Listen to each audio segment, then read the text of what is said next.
Thank you for the time you spent in my office this morning at 8:15. I appreciate that very much. Iowa farmers rely on exports for their business. When they hear the Biden administration promote what is called work-centered trade policies, farmers feel forgotten. The U.S. is creating a leadership vacuum that is being filled by China and the European Union. And by the way, the European competitors do not think that free trade agreements are a 20th century tool like our present administration does. The European Union is working on securing market access for its agricultural producers through comprehensive trade agreements.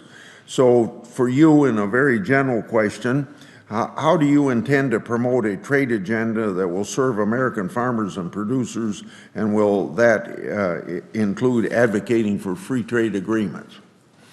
Thank you, Senator Grassley, and thank you very much for the time this morning. I enjoyed our conversation very much as well.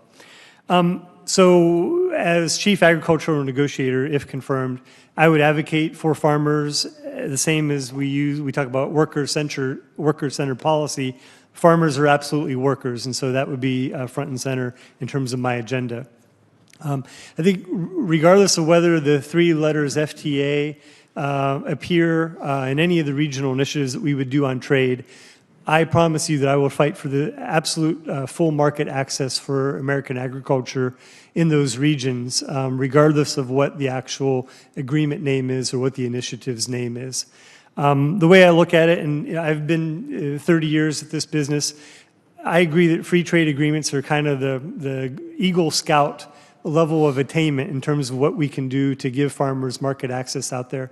But I also feel that some of the things we've done, like Japan beef, India pork, Mexico potatoes, are sort of the merit badges on the uniform, so to speak. And so I will work diligently, tirelessly, make sure that my team at USTR are fighting to get a full jacket, sash, everything covered with merit badges, and that at the end of the day, we get the same level of market access for farmers, whether or not the agreement has a certain title or what the name of that agreement may be. Mexico's non-science-based treatment of agricultural biotechnology is undermining the development of products in the United States, and our farmers suffer as a result of that. This is coming at a time when the world is facing a global shortage of food, a problem best solved by agricultural innovations and technology. So let's assume you're confirmed.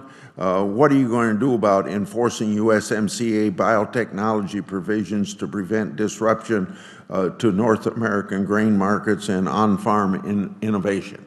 Yes, sir. Senator Grassley, if confirmed, this will be a key area of priority for me. Biotechnology and agriculture innovation is how we're getting through drought. It's how we get through difficulties in terms of production. And maintaining market access for those products is absolutely vital. I feel that's necessary for us if we have to use USMCA provisions to enforce on biotechnology, that every tool should be at our disposal.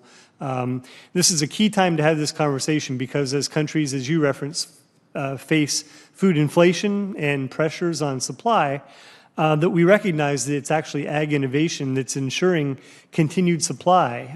And so we need to make sure that our farmers, if we're asking them to do practices that are helping with sustainability, climate, usually it's elite gene lines and seed that are helping to do that.